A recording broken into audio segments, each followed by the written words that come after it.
Hi, everybody. Welcome to another edition of Packers Unscripted. From Packers.com, I am Mike Spofford, joined, as always, by the newly bespectacled Weston Hodkiewicz. For those wondering, those a new pair of glasses, my friend. How are they working out? They're working out great right now. Justin, I hope you're zooming in on me at this moment. I hate buying glasses. We've had this discussion before. It is the most stressful process to me. I said this to a couple of our coworkers, Jennifer Ward and Lauren Stone, a couple days ago. It is like the worst school shopping you ever did as a child because it gives you so much anxiety, because if you botch it, if you mess it up, you're stuck with these things for 2 years or you're paying more money out of your pocket. So I'm comfortable right now. Hopefully they stay on my face. The other ones were completely falling apart on me. I got those like during COVID. Well, it's a good thing you replaced them then. Yeah, so here I am. I have clear vision for the 2024 NFL Draft. Well, that is definitely the topic of discussion today. The 2024 NFL Draft, the first round, will begin exactly 1 week from tonight. And for those who've been following things on our website, we've had our Prospect Primer series, taking a look at potential guys who might be available in the back half of the first round. We also have our roster series, position by position. We call it Pre-Draft Picture, taking a look at where the Packers roster stands at different spots heading into the draft. Bottom line here, Wes, the Packers are going into this draft with 11 picks, including 5 in the first 3 rounds. The last time the Packers actually drafted 5 players within the first 100 selections of the draft, you have to go back to 2006. It was 18 years ago. That was the draft. They got Greg Jennings, Darren College, Jason Spitz, guys like that. So anyway, just your thoughts on kind of how this in general shapes up for Green Bay. I mean, the Packers don't have, I wouldn't say they have a bunch of glaring needs on the roster necessarily. There are certainly a lot of places to build depth, to fill in some holes, and to be going into this draft with 11 picks, including 5 in the first 3 rounds, Brian Gutekunst has to like where he sits. You want to keep cooking. And Brian Gutekunst has done a lot of cooking the last 2 years, and his scouts and the job that they've done with these rosters. Actually, one of the stories I'm going to be working on, I think early next week, I'm finally looking to run, is sort of an introspective look at what they accomplished last year and just how prolific that draft class was. You can't always expect that. You don't always think that your first 4 pass catchers are all going to end up being year 1 contributors. And really all these guys, Carl Brooks in the 6th round having 4 sacks and being a pass rush specialist on 3rd downs with Kenny Clark, those type of things cannot be predicted. But what you can do is kind of maximize this window and this opportunity that's been presented by back-to-back really strong draft classes. Listen, Mike, we have talked so much about how young this team is. And I know it got almost belabored last season, right? But one of the reasons why the Packers still are so young is because they haven't had a pressing need to go out and get a lot of free agent acquisitions. They haven't had to go out and find guys or trade for guys because of how guys stepped up in the interim. Last season, if you would have told me that the injuries that would have happened at receiver and cornerback, the Packers would have been able to wade through that, I would have had some real doubts because you were leaning on inexperienced guys and young rookies to be able to fill those shoes. They did that, and now you go into this 2024 NFL draft with an opportunity to really widen out that base, fill a couple holes that got brought to fold during the free agent process, and see if you can really continue to build on this upward trajectory they finished last season. Yeah, absolutely. And the position that everybody is talking about, probably more so than any other right now, is the safety spot. Obviously, Xavier McKinney, as we talked on our last show, was the free agent acquisition. The Packers also have Anthony Johnson Jr., 7th-round pick from last year, Benny Sapp, who was on the active roster toward the end of last season. He was an undrafted rookie a year ago. But a lot of talk about possibly finding, that second safety starter in this draft. I'm not entirely sold on that Brian Gutekunst is looking at this draft saying, I've got to find a starting safety. Because the safety position was as deep as it gets on the free agent market, and there are still some guys out there that Gutekunst could pursue if things don't fall the way he prefers in the draft. But if they do, I think this is where, with safety being, the one need that jumps out the most, because you really don't have somebody that you say, oh yeah, that's the guy who's going to start next to McKinney, right? So that's the need that jumps out the most. But there aren't really a lot of safety prospects being talked about as first-round picks in this draft, and that's where it works out nicely for Gutekunst that he has 2 picks in the second round and 2 picks in the third round. He can do whatever it takes to find a safety if he wants to go that way, and he doesn't have to overpay for him in the sense of his draft capital. The thing I love about Brian Gutekunst and why I believe he is truly one of the elite GMs in this league, and it's not just because of the shirt that I'm wearing at the moment, it's the fact that he never finds himself backed into a corner when he heads into an NFL draft. Michael, you're absolutely right about how things lined up. Very deep free agent class at safety. Some interesting possibilities that presented themselves at running back. Neither of those positions, I think, is considered a deep draft at those 2 spots. Right. We may get even into the third round before we see a running back come off the board. We'll have to wait and see. When you look at the safety position, there's guys that I think are going to be there in the second round, but not necessarily that Darnell Savage type that was, okay, this is the first defensive back off the board in 2019.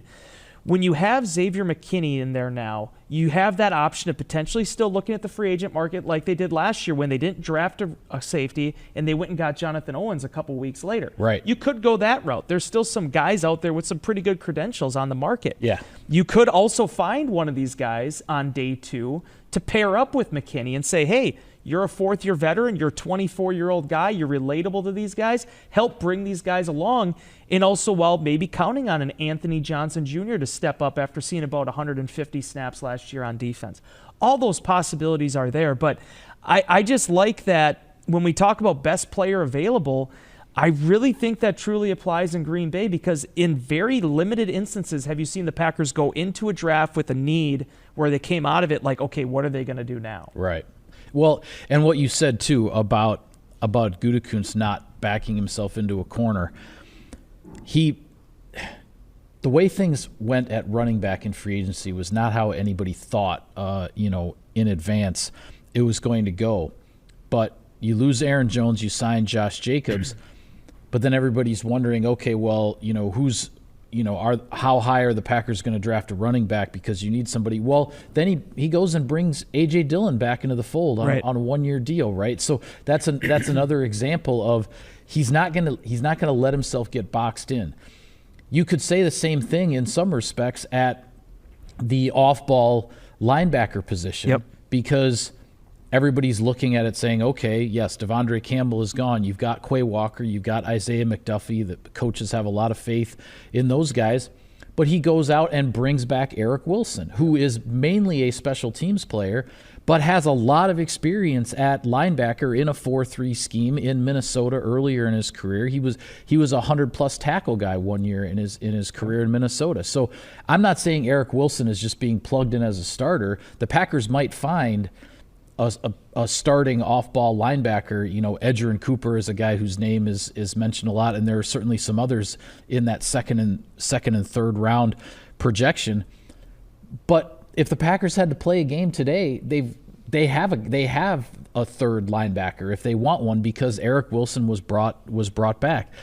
That's the way Brian Gutekunst goes about things, and I give him a lot of credit for that because it just allows him to stay that much truer to his board and how they evaluate the players, so that you're not reaching to fill a need. You can let it fall and go, okay, that's the best guy out there, but you can also, with the draft capital that he has, he can target guys and move around the board, move up, move down. We'll talk a little bit more about that on our next draft preview show because there's certainly a lot of history of that.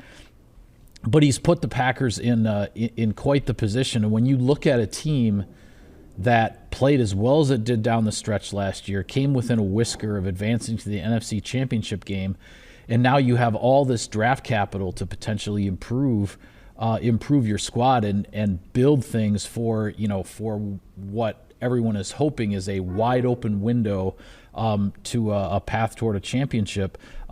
This is going to be a big few days for Brian Gutekunst. And that's what makes those top 100 picks so fascinating this year, because what do you do with them? When you don't have, the Packers haven't taken a receiver in the first round. They don't need one right now. They could take one. They don't need one.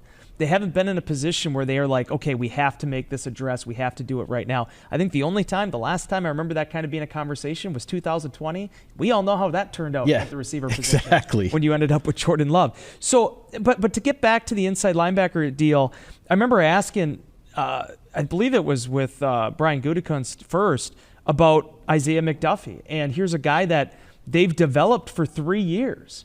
And they feel confident in him. He was like the second leading tackler, I think, last year, even though he only started 8 games. Yeah, he ended up starting half the games on the season when going into the year he wasn't projected as that at all. He was essentially an injury fill-in who then used all of those starts and all that time on defense to become a player that opened some eyes. And this is a guy, Mike, that when you go back to 2021, barely played at all. Even with special teams, it wasn't until 2022 that he became there. Christian Welch is back. He's a guy that's been champing at the bit for an opportunity. So you have options. But looking quickly at that inside linebacker position, I know we'll break down positions and specific prospects a little bit more next week. Edgerrin Cooper's a guy I've talked your ear off about a lot. I wrote about him today in Insider Inbox again because I just don't have a good feel on where he's going to go. Yeah. Daniel Jeremiah has him as a top 25 guy right now. Some people have him in the 40s. The one thing I like that he showed, though, last year, and it's something that Green Bay has really valued traditionally. We'll see what happens now that it's Jeff Hafley's defense, but 8 of his 8.5 sacks all came last season during his junior season, at Texas A&M. He has that ability to quickly shoot a gap. He has that size and ranginess you look for. Not quite the same type of athlete as Quay Walker, doesn't quite have the height, doesn't quite have the overall weight, but plays fast. Peyton Wilson from NC State, the senior, he's another guy that on some boards is considered the top inside linebacker. And even like Jeremiah Trotter Jr., there are guys that are going to be in this conversation, and then with this 4-3 defense, they're not going to have to be thrown into the fire necessarily. If they earn it, they earn it. Yeah. But you're going to be able to work a guy in a base defense, much like they did with Isaiah McDuffie, and giving him that opportunity before he got more of a 3-down role. That's where I'm really fascinated to see how Green Bay approaches it, because you covered a 4-3 defense in Green Bay. I have not, other than that quad experiment in 2014. Yeah, it didn't go so well. It didn't go so well, and they didn't have the bodies at inside linebacker to do it. Yeah. But that's where figuring out the board is one thing for Brian Gutekunst. Who's available is going to be another thing. Where do the rest of the league view some of these guys? And then ultimately figuring out if this is a good fit for Green Bay and Jeff Hafley's defense. And Mike, you and I are going to be just like everybody else watching this thing unfold Thursday, Friday, and Saturday next week. Yeah, absolutely. And it's been interesting because I do a lot of mock draft research to come up with the list of the guys we do for the prospect primers. And, so that's based on, guys who are most frequently being mocked, in the bottom third of the first round because the Packers are picking at 25. But then after doing all these profiles on guys as it gets closer to the draft, all these guys that I look at and go, yeah, I could see Cooper DeJean really fitting in somewhere, either at corner, maybe safety for the Packers, or I could see, a Tyler Guyton at offensive tackle, being a guy that the Packers might go with. But then the closer it gets to the draft, these guys are going to be gone by pick 15 or pick 20. Quinyon Mitchell from Toledo is another one. I mentioned him on a show for Spectrum that we just taped yesterday, kind of an off-season show, and then looking briefly at the draft. But then, as soon as I mention him, then I go and dig a little deeper, and it's like he might even go in the top 10. And there's no way that he'll be around in the 20s for the Packers to have a realistic shot at him. So it's always really interesting how much things change in the media, the perception, the reporting of things over the last couple of weeks, when really it's not changing that much for the teams themselves. They've built their boards. Yes, they're having final discussions and maybe shifting things a little bit here and there, but it's all about whatever sort of gets leaked. Sometimes things are leaked on purpose to as a smokescreen, as some kind of subterfuge in terms of who's interested in whom. It's a fascinating time of year. I did want to get your thoughts though on a position that again, it's not a screaming need for 2024, because if the Packers had to play a game today, they would be confident in the starting 5 that they have on the offensive line. But it is a position that is a need in terms of building depth, looking toward the future, all of those things. Are there any offensive linemen that you've looked at that you think maybe would be there at 25? Because it's been a long time since the Packers took an offensive lineman in the first round. Yeah, it's funny, too, because you talk about, okay, and I wrote about it this week. It's going up on the website Thursday about how they have a starting 5 there if they need it to be. Yeah. But why do we know that?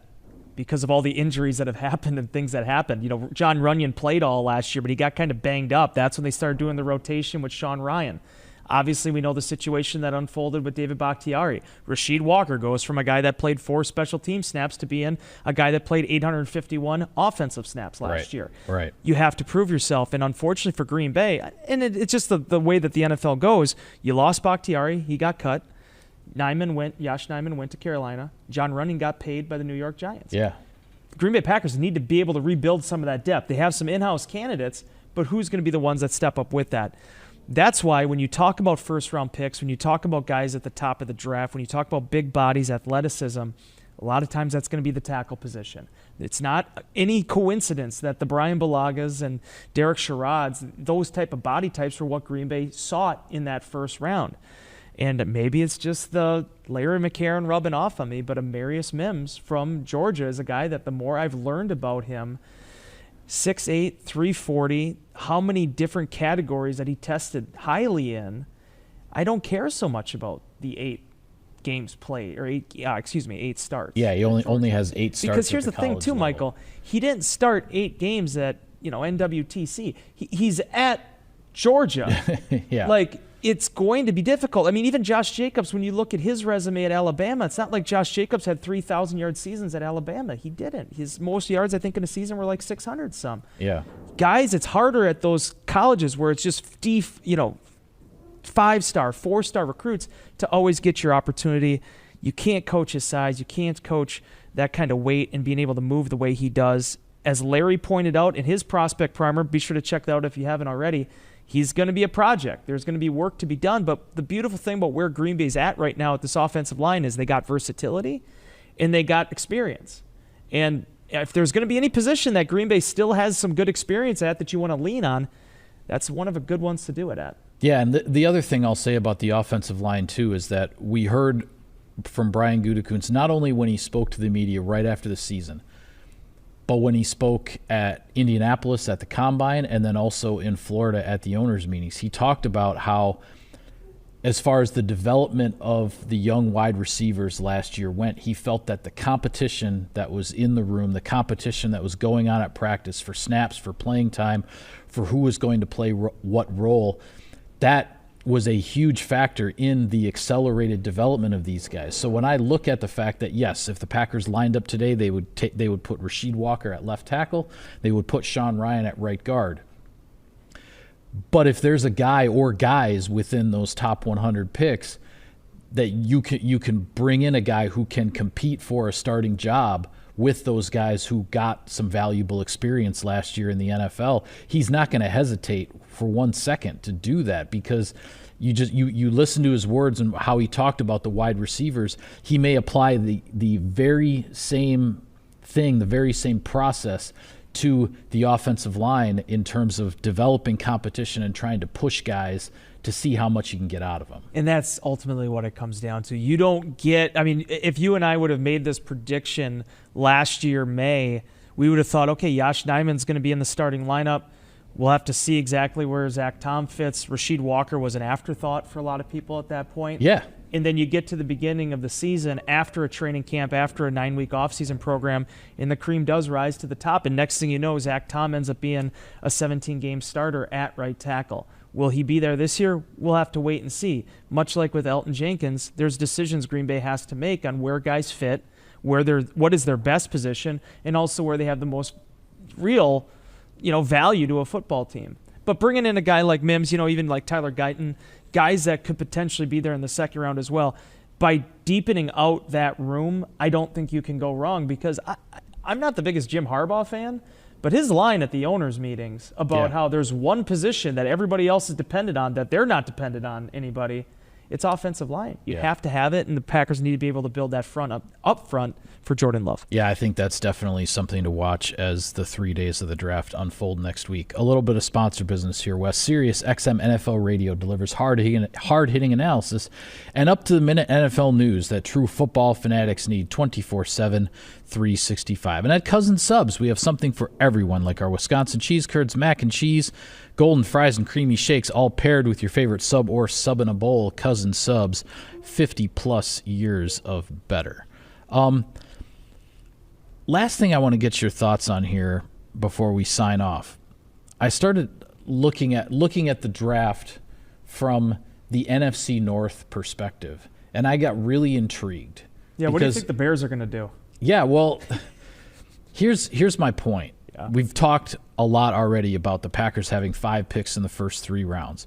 The Chicago Bears have 2 picks in the top 10, number 1 and number 9. What they're doing at number 1 is like the worst kept secret in, the history of the draft. But on top of that, the Minnesota Vikings, because of a trade that they made a few weeks ago, they have 2 first-round picks as well, number 11 and number 23.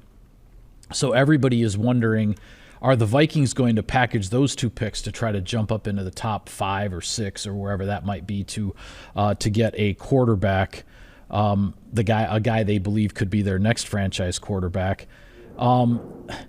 There's a lot of intrigue here with the NFC North, with what Chicago has, and what's kind of bizarre is that Chicago has 2 picks in the top 10 and only 2 more picks for the rest of the draft. Yeah. So that also has people wondering, are they going to take that number 9 pick, get as big a haul of other picks as they can, so that they can try to build more depth and everything on their roster out of this draft? Because otherwise, after by 8:30 on Thursday night, the Chicago Bears are only going to have 2 more picks left for the rest of the 3 days. Yep. But it's interesting. And then on top of that, you have Detroit picking at number 29. The Lions advanced to the NFC Championship game last year. The Lions are used to picking in the top 10, in the top 12, sometimes in the top 5. Yeah.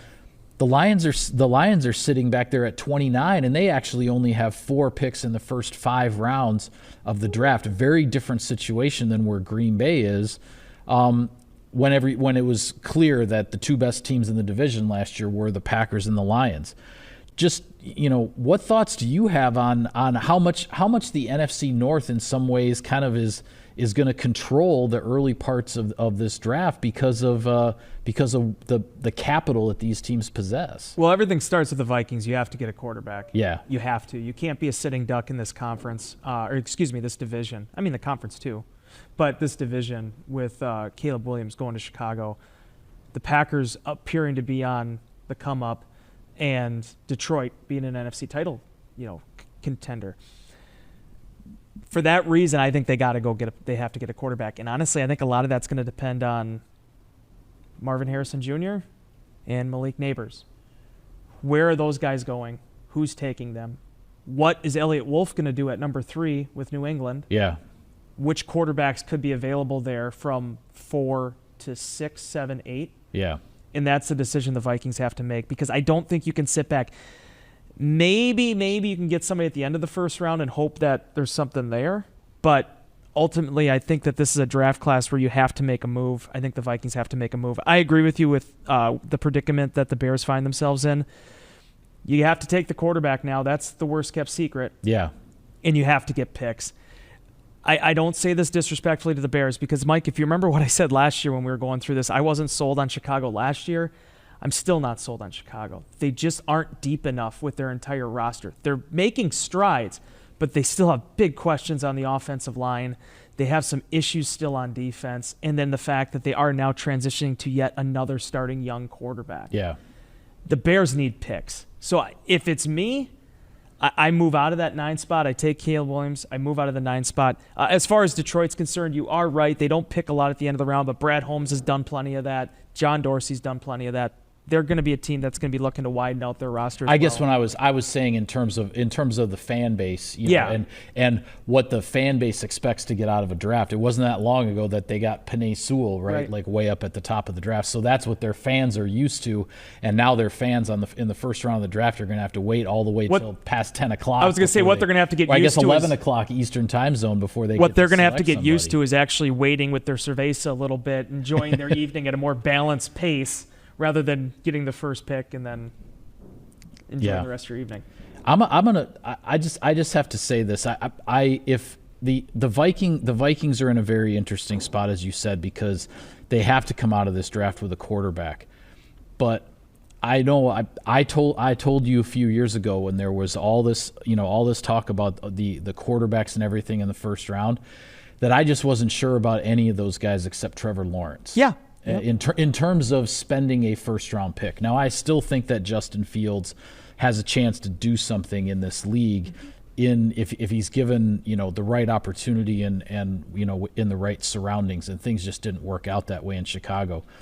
But all these guys that are being talked about as first-round quarterbacks again this year, and I know Jaden Daniels won a Heisman Trophy and all this kind of stuff. But outside of Caleb Williams, being number 1 overall, and the Bears are going to take him, I don't know. I'm not crazy about any of these guys. So I guess, if the Vikings are going to move up to get their guy, good luck to them. But there are certainly plenty of years where first-round quarterbacks don't work out, especially if you end up throwing them into the fire right away. And if you're the Vikings and you do get that guy and you start the season with Sam Darnold because you're going to let your young guy develop, well, all it takes is a couple of losses and everybody's going to be screaming to put the young guy in there, and he's going to get thrown in there anyway. So it's not an easy spot for the Vikings to be in, and not an easy spot for the Bears either, because everybody knows they need picks. So how much are they really going to get for the number 9 pick when they're dangling it out there and everybody knows that they probably want to trade it? Depends on what quarterbacks are still available. That's what to move up and get. That's what it's going to come down to. My question for you, this was not on the pre-production rundown, but I'm going to put you on the spot here. All right. Well, I do it to you plenty. So Michael Penix Jr., where does he go? I've seen him at 14. I've seen him at 31. Because I think that's the quarterback. That's where the run ends. So how quickly does that run come and go? I think there's probably 6 quarterbacks taken in the first round. I think he's the last one. Yeah, I think I see that as being sort of like the Lamar Jackson situation. 100%. Where somebody is going to say, okay, if he's still there, I'm going to trade up into the 30th or 31st or 32nd spot and get that guy there. Yeah. And then you have the 5th-year option and everything if things work out and he's still developing. But that's the thing about the draft. All it takes is one, and somebody might take him in the middle of the first round. He won't even get out of the top 20. You never know. You never. But that's why it's fascinating, because I look at him as very much like the Lamar Jackson situation, where Jackson ended up, and the Teddy Bridgewater. It was the same kind of thing when he was drafted by the Vikings, where it was like, oh, there's a quarterback who's there, and you can jump up to the bottom of the first round and grab him, and then you have sort of that contractual advantage down the road if it works out. I just don't know what to like. The thing that's funny about the Jackson analogy is I was so high on Lamar Jackson. I thought that was such a brilliant pick by Baltimore at the time. Yeah. I don't say that for clout. I mean, legitimately, I watched him a lot in college. I was really impressed by him. I thought that his skills could translate. I don't have that type of feel on Penix, but so many people out in Washington said he's just an incredible talent, great arm strength. But yeah, it's funny anytime that Lamar Jackson is brought up, it's like I distinctly remember being at the combine in Indianapolis standing a ways back. It wasn't like I was trying to interview him. It was more out of curiosity to listen to the conversation. And he's at the podium for his meeting with the media. And everybody's asking him, so, what do you think about, these teams that maybe want to work you at receiver? And he must, in the 10 minutes he was up there, he must have said, I'm a quarterback, like 50 times. And he was doing it with a smile on his face, like, hey, guys, I'm a quarterback. I'm planning to play quarterback in the NFL. I'm a quarterback. And he's a darn good one, too. And then it's turned out he's an MVP caliber guy, and all that's missing on his resume right now is obviously getting to a Super Bowl, which the Ravens have not yet been able to accomplish with him. Now I'm just taking us off track, but one of my favorite moments ever is still that Jair actually reacting. Do you ever see that clip when he's reacting to Lamar getting picked? He's in the middle of an interview. Oh yeah, Lamar gets picked. Yeah. Oh, it's the best clip. Like he's just like, yeah, like he just starts. It's almost like that thing where he walked up on that lady earlier this year during that same thing. Like the interview just gets completely sidetracked because he's focused on his quarterback going in the first round. There you go.